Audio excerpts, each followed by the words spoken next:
Hello, Serge here from the Backyard Driving Range.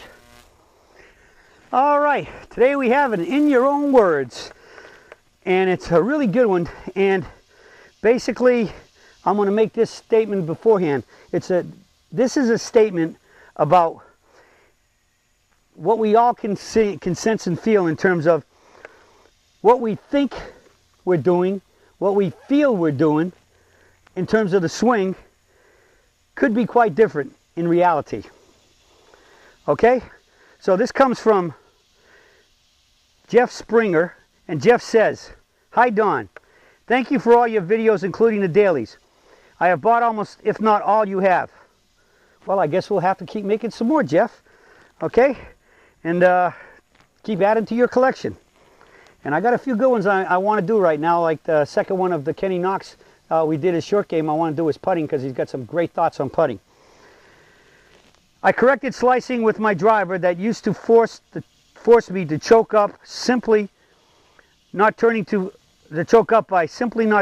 far on my backswing past my toe line. I realized that when I did go too far back, it would tug on my left leg.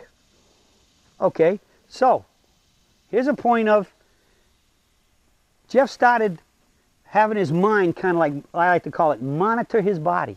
All right, and he found that if he felt a tug on his leg, now it's some type of feeling of his muscles moving or his leg moving or whatever, changing or whatever, his brain sensed that, and that became his like red light, or his if that comes on, too far. So he could do one of two things. At that stage of the game, he could probably stop the swing and start over, or he'd know that if he feels that tug, that's it, there is no more turn. And he's still got a good chance hitting the ball. So that's kind of the things I'm always talking about, where you got to take my words and you got to try to turn these things into sensing things, feeling things, and maybe even modify the words and create a different way of thinking it and saying it, and therefore of feeling what I'm talking about. Okay? So he says, I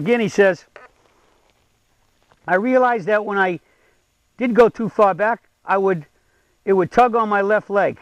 Also, I can see out of the corner of my eye, my left arm, when it is in the correct spot. All right, so now he's added feeling and vision. The more senses you use, the more powerful the feedback. You've heard me say that a lot of times. So 2 good comments there. And again, try to start finding these things for yourself, because I'm sure that, as you always hear me say, I try to pass on things students say to me that I think are very good, that could help give you another realization about thinking or feeling something happen. When I have tried to generate more speed by bumping my hips to the left, I found I have to go too far to the left to generate any power, leading to being out of position at the ball strike, whereby producing miss hits, e.g. topping the ball.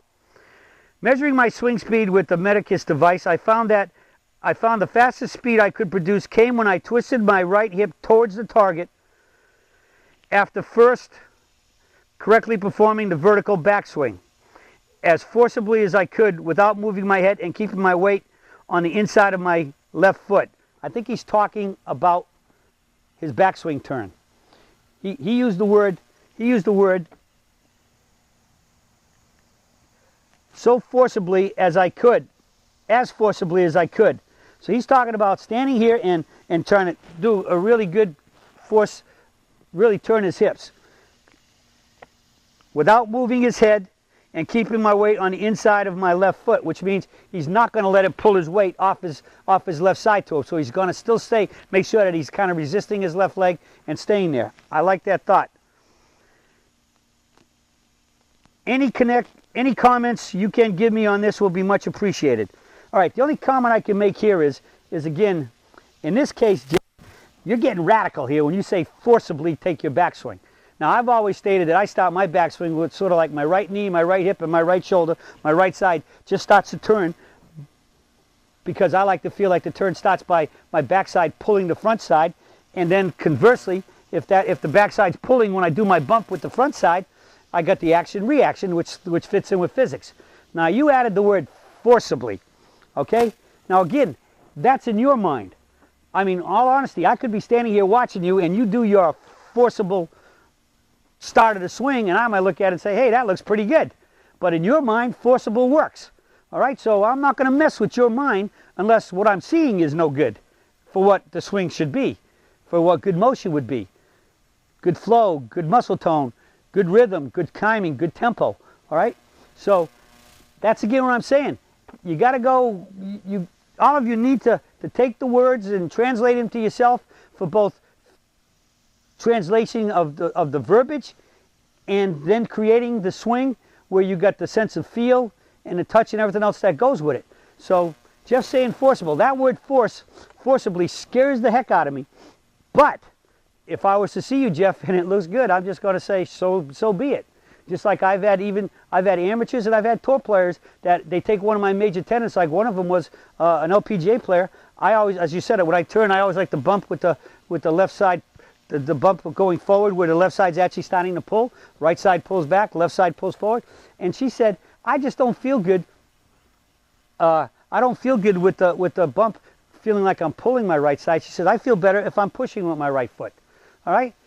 I told her, I said, well, I mean, even though I'm starting with the bump, I've also got my right side, my right foot pushing off, because when I sit or sink into it, I'm pushing off. But I'm not pushing downward. I'm actually loaded up and I'm pushing upward. Just like a tennis player, when they throw the ball up in the air, they serve, they go up to get the ball. They don't push downward. But years ago, golf was taught take the back knee and drive it towards the front ankle. So they're teaching you to drive down and hit down. We want to swing up, so I'm pushing up. So I'm pushing up, but the arms are going down, which gives me that room to stay level and for my arms to straighten out. So she said, I feel better pulling. I said, all right, let me see it. I looked at it, I said, looks great. Do it. Your brain relates to that better. You're doing it well. Just be careful. Just watch your shadow and make sure that when you're doing this, you don't ever stop moving forward. The head can never move forward until after impact. So once we stop behind the ball, we stay there, and at that split section impact, bang, then we're pop-tarting up. It can never start forward. So if you start hitting, I told her, if you start hitting them a little thin and to the right, very likely you're probably moving a little forward. Just check yourself out in your shadow, or videotape yourself, or just have somebody watch your head. And if it's moving forward, then you know that you're pulling too much, and you're going to stay there. So this is a great example of what I keep saying about you got to get into your head and get your brain and to start feeling what's happening, when it's happening, how it's happening. Use the words that create the feelings that are giving you what we want. And ultimately, what's the determination of what we want? It's your ball, the contact of the ball and the flight of the ball. That it's going the way we want it and where we want it to. Okay? And you're doing it much more consistently. So this is a great in your own words from Jeff. I mean, like I said, he used the word forcibly, and depending on what tense you want, it could be forcible. And that scares the heck out of me in terms of talking about the turn to start the soft turn we have, or as I kind of call it, subtle turn, soft turn into the backswing, and he's using the word forcible. But again, if I saw Jeff and he did it and it looks good to me, and I'd say, good word, Jeff, keep up the good work. All right, so it's what's in your mind that produces the peak performance golf swing that counts for you. All right, so open up your mind, get those senses awakened, get those taste buds awakened, like you want to do them when you drink a good wine or eat a good steak or whatever it is you're having to dinner. You open up your taste buds. Well, open up your swing buds, which is your mind, to sense and feel how your body's moving, the muscles are moving, and you're creating that golf swing. All right, and if it sounds a little weird or whatever, the proof of the pudding is in the tasting. Are you hitting a good are you making a good swing, making good contact, and hitting the ball where you want it to go, the way you want it to go? When that happens, I think you're in pretty good shape. All right. So again, great in your own words, so I can keep bringing up this subject. You got to get into your own head and take my swing, the words, and how I look, and translate it to yourself. And I like that word, translate. All right, so Jeff's done a good job of translation, at least on paper, and it sounds like it's pretty good. The ultimate test would be for me to see it.